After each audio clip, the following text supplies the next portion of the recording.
ইতিহাসের পাতায় আরও একবার প্রত্যেককে স্বাগত জানাই। আমরা এই যে সেকেন্ড এসএলএসটি 2025 হতে চলেছে, সেই পরীক্ষার কথা মাথায় রেখে ইতিহাস বিষয়ের উপর একটা ফুল মক টেস্ট দেব। এইবার এই মক টেস্টটা দেওয়ার আগে কিছু কথা আপনাদের পরিষ্কার হয়ে যাওয়া দরকার। এই যে সেকেন্ড এসএলএসটি হতে চলেছে, সেইখানে আমরা খুব সহজেই অনুমান করতে পারি কোশ্চেনের মান কিন্তু খুব একটা হাই বা কঠিন রাখা হবে না, সহজ কোশ্চেন হওয়ার সম্ভাবনাই বেশি। তো এই কথা মাথায় রেখেই কিন্তু আমি এইখানে নিজে এই কোশ্চেন সেটটা তৈরি করেছি। খুব সহজ মানের কোশ্চেন কিন্তু রেখেছি, কোশ্চেনের কাঠিন্যতার মান কিন্তু খুব বেশি রাখা হয়নি এখানে। পরিষ্কার হলো বিষয়টা। একটা ওএমআর শিট আপনি প্রিন্ট আউট করে নিতে পারেন, আমি টেলিগ্রাম চ্যানেলে অলরেডি দিয়ে দিয়েছি। আপনি আমার টেলিগ্রাম চ্যানেলে কমেন্ট সেকশনে গিয়ে লিঙ্কে গিয়ে যুক্ত হয়ে গিয়ে ওইখানে ওএমআর বলে সার্চ করবেন, আপনি এসএলএসটির ওএমআর পেয়ে যাবেন। দরকার পড়লে আমি আরও একবার শেয়ার করে দেব। এইবার এই মক টেস্টটা দেওয়ার প্রথমে অনেকের মনে হতে পারে যে এই যে আপনি মক টেস্টটা নিজে তৈরি করেছেন, সেখানে কতটা কাট আপ যেতে পারে। দেখুন, কাট আপ অনেকগুলো বিষয়ের ওপর নির্ভর করে, যে কোশ্চেনের মান কীরকম হচ্ছে, কীরকম পার্টিসিপেট করছে, এবং সেই সঙ্গে কোনো রকম কোনো দুর্নীতি হচ্ছে কিনা। দেখুন, কোশ্চেন যদি আউট হয় বা কোনো ধরনের লিকেজ হয়, তাহলে তো বুঝতেই পারছেন কাট অফ মানে ধরাছোঁয়ার বাইরে চলে যাবে। তারপরেও যদি কোশ্চেনের মান সহজ হয়, সেখানেও কিন্তু কাট অফটা অনেকটাই হাই যাওয়ার সম্ভাবনা রয়েছে। কোশ্চেনের কঠিন হলে কিন্তু কাট অফ নামবে। তো এগুলো অনেকগুলো ফ্যাক্টর কাজ করে, তো আগে থেকেই বলা সম্ভব নয় যে কাট অফ কত যাবে। তবে আমি যে কোশ্চেনটা সেট করেছি, সেইখানে অন্তত 55 আপনাকে রাখতেই হবে যদি আপনি কম্পিটিশনে থাকতে চান। আর সেই সঙ্গে আরও একটা কথা বলে নিই, যাদের 50 নিচে আসবে তারা কিন্তু একটু চিন্তা ভাবনার করার বিষয় আছে, কিন্তু তারা কিন্তু এই কম্পিটিশনের বাইরে আপনারা নিজেরা ধরে নিতে পারেন, কারণ 50 নিচে কোনোভাবেই সম্ভব নয়। তো এই রকম একটা জায়গা থেকে আপনারা অবশ্যই নিজেদের স্কোর শেয়ার করবেন। আমি প্রথমে কোশ্চেনগুলো দেখাবো এবং আপনারা সেটা দেখবেন। দরকার পড়লে আপনাদের সময় মতন আমি 15 থেকে 20 সেকেন্ড করে কোশ্চেনগুলো দেখাবো। আপনার যেটার বেশি সময় লাগবে আপনি সেটা পজ করে নেবেন, থামিয়ে নেবেন। আমি সবার শেষে অ্যান্সার দেখাবো, ঠিক আছে? আর অ্যান্সার চাইলে আমি পরবর্তীতে টেলিগ্রাম বা হোয়াটসঅ্যাপ গ্রুপে আমি দিয়ে দেবো। তো চলুন, এই সমস্ত বিষয় মাথায় রেখে আপনি ওএমআর শিটটা প্রিন্ট আউট করে নিয়ে বসুন। আপনি সময় নিয়ে 1 ঘন্টা সময় নিয়ে কি 45 মিনিট সময় নিয়ে বসুন, এই পরীক্ষাটা দিন। দেখুন কত স্কোর হচ্ছে, অবশ্যই কমেন্ট করে কিন্তু জানাবেন। তো চলুন শুরু করা যাক।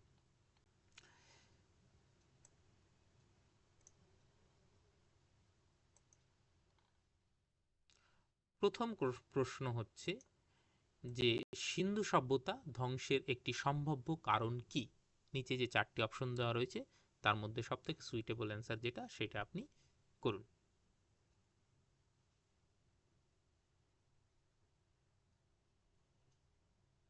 আশা করি হয়ে গেছে। আপনারা আবার বললাম, যখনই মনে হবে যে এই কোশ্চেনটার জন্য আমার সময় দরকার, সেইটা একটু পজ করে নেবেন বা থামিয়ে নেবেন ভিডিওটা। নেক্সট, দ্বিতীয় নম্বর, নিচের কোনটি সিন্ধু সভ্যতার ধর্মীয় প্রতীক হিসাবে বিবেচিত? ধর্মীয় প্রতীকের কথা এখানে বলা হচ্ছে, কোনটা ধর্মীয় প্রতীক ছিল নিচের 4টি অপশনের মধ্যে? আশা করি এটা হয়েছে। নেক্সট, আর ভিডিও পড়তে যদি অসুবিধা হয় আপনি রেজুলেশনটা বাড়িয়ে নেবেন, ভিডিওর রেজুলেশন, ওইখানে কোয়ালিটিটা, তাহলে দেখবেন এই লেখাগুলো একদম পরিষ্কার আসবে, কোনো রকম কোনো পড়তে অসুবিধা হবে না। কিন্তু কোয়ালিটি কমানো থাকলে কিন্তু পড়তে একটু অসুবিধা হতে পারে। 3 নম্বর, ষোড়শ মহাজন পদের মধ্যে সবচেয়ে শক্তিশালী রাজ্য কোনটি হয়ে ওঠে? 4টি অপশন।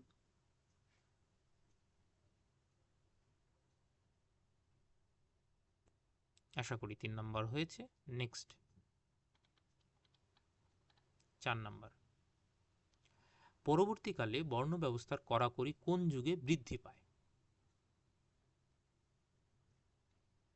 বর্ণ ব্যবস্থার কড়াকড়ি কোন যুগে বৃদ্ধি পায়?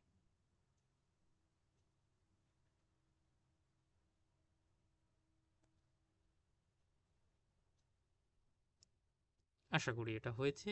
নেক্সট, কারণ এইটা একটু ছোট করে নিই। দেখুন, বৌদ্ধ ধর্মের কোন শাখায় বোধিসত্ত্ব আদর্শে, মানে বোধিসত্ত্বের কথা জানেন তো, যে বৌদ্ধ ধর্মে বিভিন্ন ধরনের বোধিসত্ত্ব হয়, এই বোধিসত্ত্বের আদর্শে বিশ্বাস করে, ঠিক আছে, হীনযান, মহাযান এবং তন্ত্রযান থেরাবাদ। তাহলে আরেকবার দেখে নিই, বোধিসত্ত্বে বিশ্বাস করে বা বোধিসত্ত্বে আস্থা রাখে বা পুজো করে হীনযান, মহাযান এবং তন্ত্রযান থেরাবাদ। ঠিক, চলুন 6 নম্বর। 6 নম্বর, মহাবীর কোন ভাষায় ধর্ম প্রচার করেছিলেন?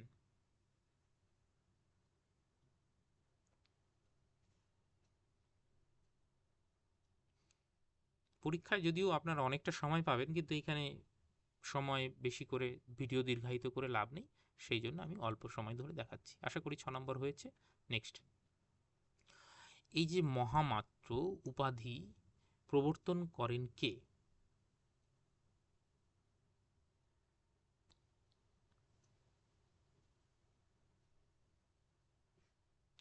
আশা করি 7 নম্বর হয়েছে। নেক্সট,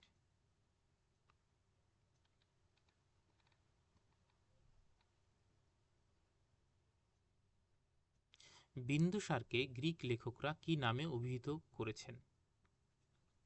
মানে গ্রিক ভাষ্য অনুযায়ী বা গ্রিক লেখকদের লেখনীতে বিন্দুসারকে কি নামে আমরা উল্লেখ পাই?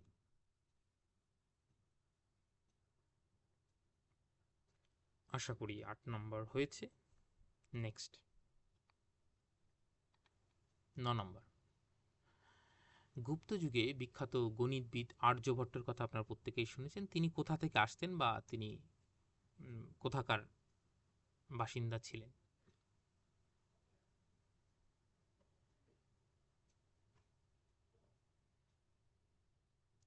আশা করি 9 নম্বর হয়েছে। নেক্সট,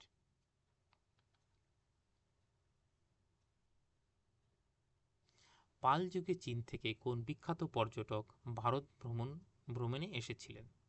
পাল যুগের কথা এখানে বলা হচ্ছে।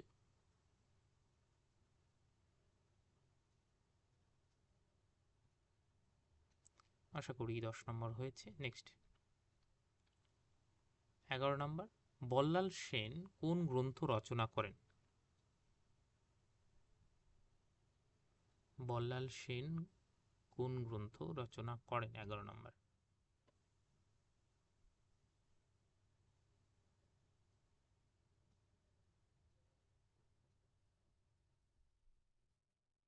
আশা করি 11 নম্বর হয়েছে। নেক্সট, দিল্লি সুলতানের প্রথম নারী শাসক কে ছিলেন? 12 নম্বর, দিল্লি সুলতানের প্রথম নারী শাসক কে ছিলেন? আশা করি 12 নম্বর হয়েছে। নেক্সট, 13 নম্বর, দিল্লির সিংহাসনে বসে জালালউদ্দিন খলজিকে হত্যা করেন কে? জালালউদ্দিন খলজিকে হত্যা করেন কে? আশা করি এটা হয়েছে 13 নম্বর। 14 নম্বর, তুগলক বংশের প্রতিষ্ঠাতা কে ছিলেন? 14 নম্বর, তুগলক বংশের প্রতিষ্ঠাতা কে ছিলেন? আশা করি 14 নম্বর হয়েছে। নেক্সট, 15 নম্বর, ইব্রাহিম লোদি পরাজিত হন কার বিরুদ্ধে? ইব্রাহিম লোদি পরাজিত হন কার বিরুদ্ধে? আশা করি 15 নম্বর হয়েছে। নেক্সট, 16 নম্বর, সুলতান আমলে প্রাদেশিক শাসনকর্তা বা গভর্নরকে বলা হতো কি? সুলতানি আমলে প্রাদেশিক শাসনকর্তাদের কি বলা হতো? আশা করি 16 নম্বর হয়েছে। নেক্সট, কৃষ্ণদেব রায় রচিত বিখ্যাত গ্রন্থের নাম কি? 17 নম্বর, কৃষ্ণদেব রায় রচিত বিখ্যাত গ্রন্থের নাম কি?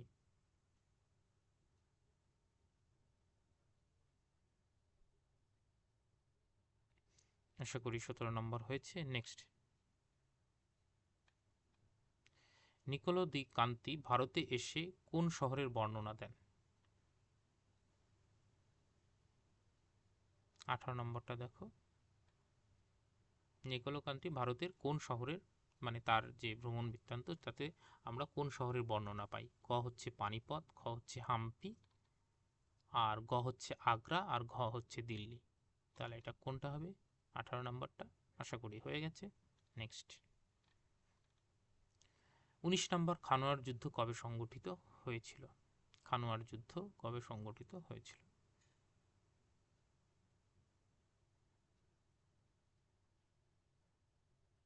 আশা করি এটা হয়েছে। নেক্সট 20 নম্বর, শের শাহের শাসন ব্যবস্থার একটি গুরুত্বপূর্ণ দিক কি ছিল? শের শাহ দেখবে অনেকগুলো শাসনতান্ত্রিক ক্ষেত্রে আমূল পরিবর্তন এনেছিল। এই নিচের অপশনগুলোর মধ্যে কোনটি সব থেকে সুইটেবল অ্যান্সার?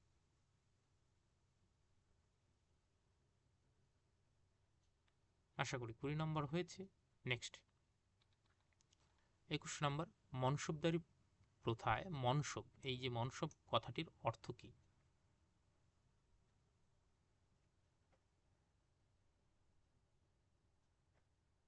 আশা করি 21 নম্বর হয়েছে। 22 নম্বর, দিন ই ইলাহি প্রতিষ্ঠার উদ্দেশ্য ছিল কি?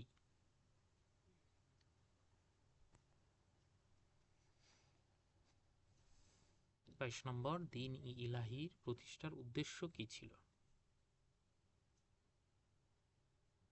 নেক্সট 23 নম্বর, শাহজাহানের সময় মুঘল সাম্রাজ্যের সবচেয়ে গৌরবময় দিক ছিল নিচের চারটির মধ্যে কোনটি?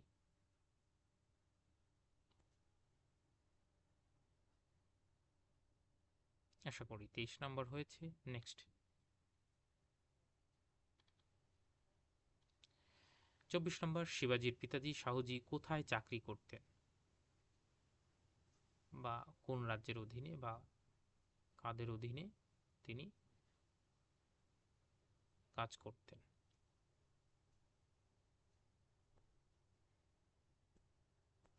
আশা করি 24 নম্বর হয়েছে। নেক্সট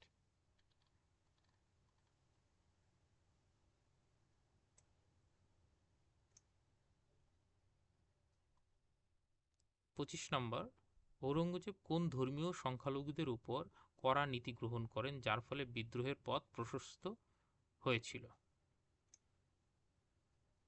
এই চারটির মধ্যে কোনটি?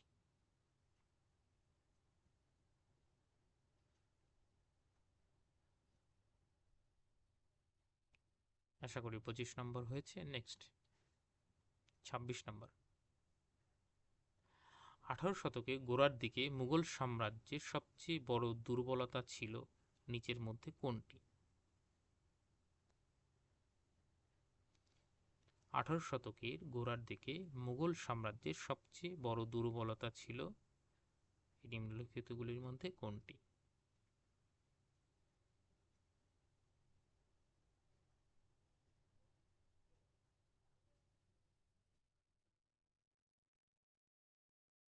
আশা করি 26 নম্বর হয়েছে। নেক্সট 27 নম্বর, সিরাজউদ্দৌলার সময় কোম্পানি কাকে আশ্রয় দিয়েছিল যা নবাবের ক্রোধের কারণ হয়?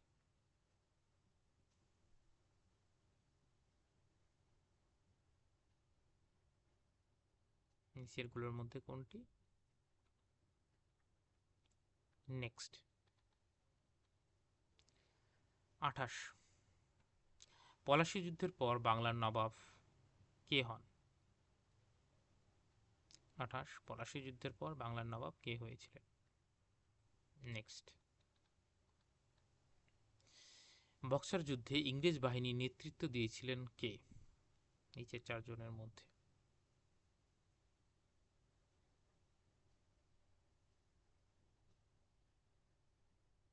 নেক্সট 30 নম্বর, দেওয়ানি বলতে কি বোঝায়?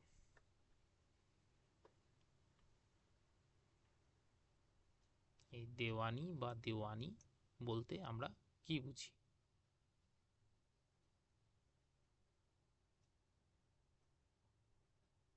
আশা করি 30 নম্বর হয়েছে। নেক্সট, রায়তারি বন্দোবস্তে কর আদায় করা হতো মানে কাদের কাছ থেকে? জমিদারের মাধ্যমে, মহল মহলদারের মাধ্যমে, আর প্রত্যক্ষভাবে কৃষকদের কাছ থেকে, আর রাজাদের মাধ্যমে। এই যে রায়তারি বন্দোবস্ত যে চালু করা হয়েছিল, এই বন্দোবস্তটা সরাসরি কাদের সঙ্গে? জমিদারদের সঙ্গে, মহলের সঙ্গে, বা প্রত্যক্ষভাবে কৃষকদের সঙ্গে? না, রাজার মাধ্যমে। ঠিক। নেক্সট, দাদাভাই নৌরোজি তার কোন গ্রন্থে নিষ্কাশন তত্ত্ব, বা এই মানে ড্রেন অফ ওয়েলথের কথা বলা হচ্ছে, বা সম্পদ নির্গমন যে তত্ত্ব ব্যাখ্যা করেছেন কোন গ্রন্থে?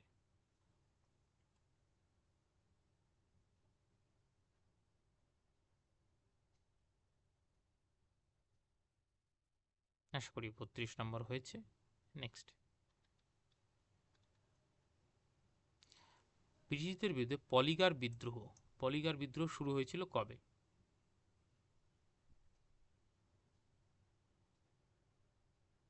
আশা করি 33 নম্বর হয়েছে। নেক্সট, ওহাবি আন্দোলনের অন্যতম লক্ষ্য ছিল চারটের মধ্যে কোনটি? এই ওহাবি যে আন্দোলন হয়েছিল তার অন্যতম লক্ষ্য কি ছিল?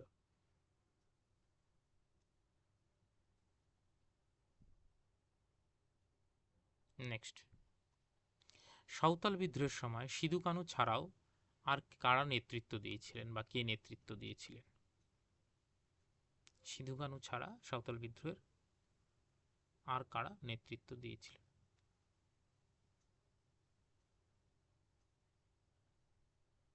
নেক্সট,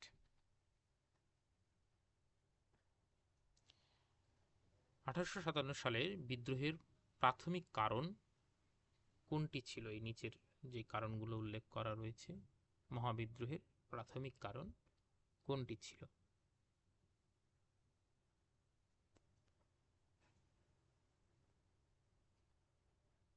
আশা করি এটা হয়েছে। 37 নম্বর, ঈশ্বরচন্দ্র বিদ্যাসাগর কিসের পক্ষে কাজ করেননি? করেননি কথাটা আছে।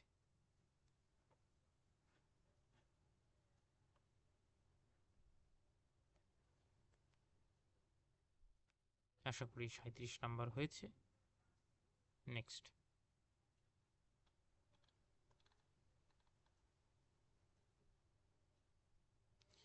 38 নম্বর, ভারত সভার অন্যতম প্রতিষ্ঠাতা ছিলেন কে? নিচের যারা রয়েছেন এই ভারত সভার অন্যতম প্রতিষ্ঠাতা কে ছিলেন?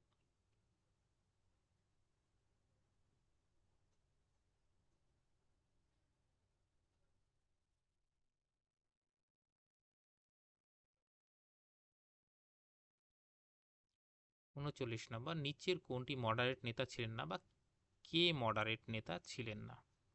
ঠিক আছে, নিচের কে মডারেট নেতা ছিলেন না?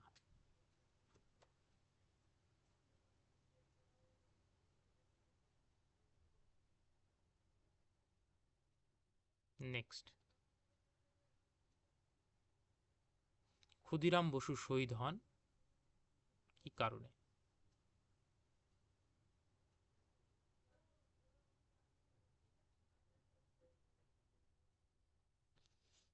41 নম্বর। নেক্সট, গান্ধীজি প্রথম কোন আন্দোলনের নেতৃত্ব দেন? নিচের যে আন্দোলনগুলো উল্লেখ রয়েছে তার মধ্যে প্রথম নেতৃত্ব দিয়েছিলেন গান্ধীজি কোন আন্দোলন?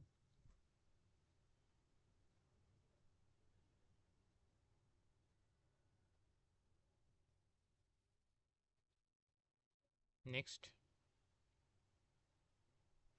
রেড ফোর্ট ট্রায়ালে অভিযুক্ত ছিলেন না?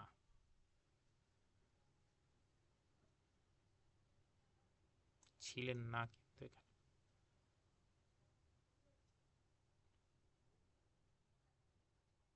নেক্সট,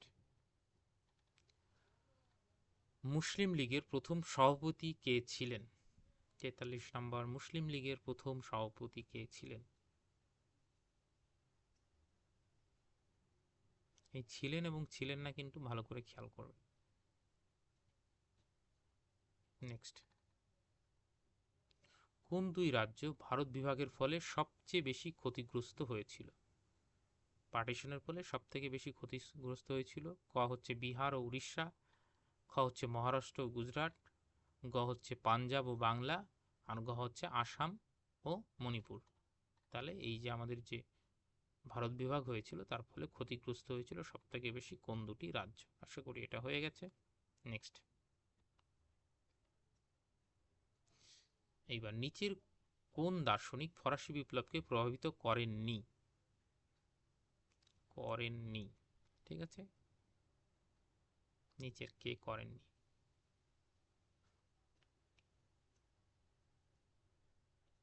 নেক্সট, 46 নম্বর, রোবসপিয়ার কোন রাজনৈতিক দলের নেতা ছিলেন?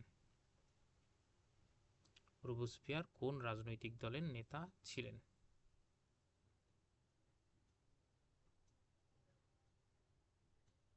নেক্সট, 47 নম্বর, নেপোলিয়ন কোন দেশের সঙ্গে সমুদ্রযুদ্ধে পরাজিত হন? সমুদ্রযুদ্ধে পরাজিত হন।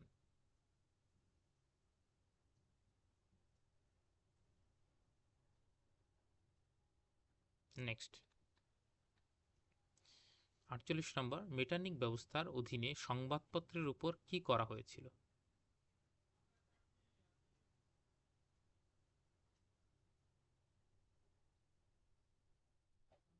নেক্সট,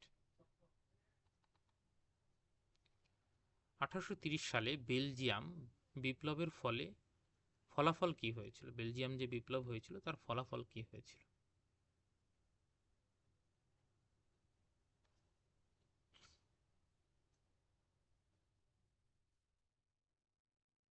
নেক্সট, 50, নিচের কোনটি ইতালির একীকরণে ভূমিকা রাখেননি বা ইতালির ঐক্য আন্দোলনে ভূমিকা রাখেননি?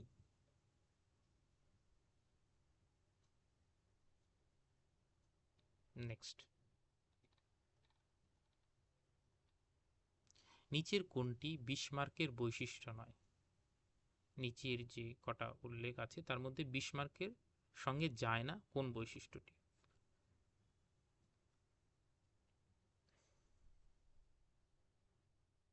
নেক্সট, কোন ক্ষেত্রটি শিল্প বিপ্লবের শুরুতে সবচেয়ে বেশি গুরুত্বপূর্ণ ছিল? কোন ক্ষেত্রটি শিল্প বিপ্লবের শুরুতে সবথেকে বেশি গুরুত্বপূর্ণ ছিল? 52।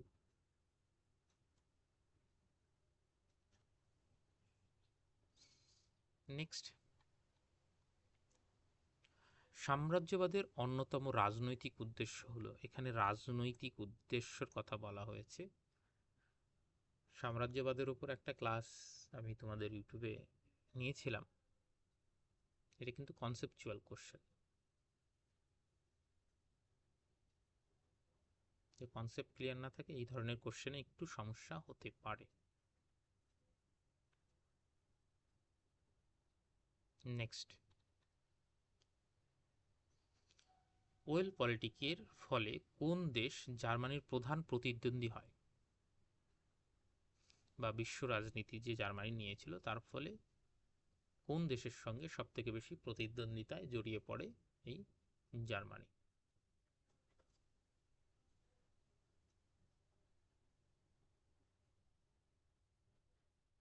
পঞ্চান্ন নম্বর, জার্মানির যে ওয়েল পলিটিক বা বিশ্ব রাজনীতি তার ফলে কি ট্রিপল আতাত গঠনের একটি কারণ?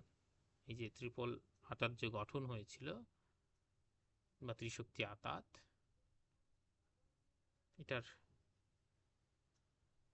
ওয়েল পলিটিক্স কারণ কিনা সেটা জিজ্ঞাসা করছে। ঠিক, আংশিক, পুরোপুরি সত্য, যুদ্ধোত্তর, কল্প।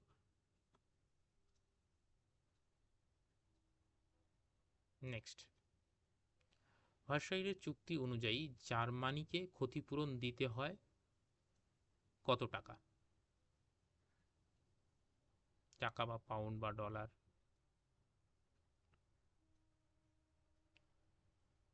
নেক্সট, অস্থায়ী সরকারের নেতৃত্বে ছিলেন কে? অপশন ক লেনিন, অপশন খ হচ্ছে কেরেনস্কি, আর গ হচ্ছে স্টালিন এবং ঘ হচ্ছে জার। নেক্সট, হিটলারের আত্মজীবনীর নাম কি? হিটলারের আত্মজীবনীর নাম কি?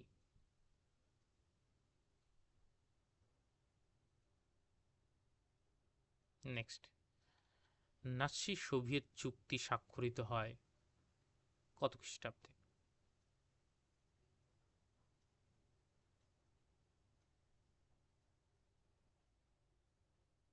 এবং last question, what is history গ্রন্থের লেখক কে?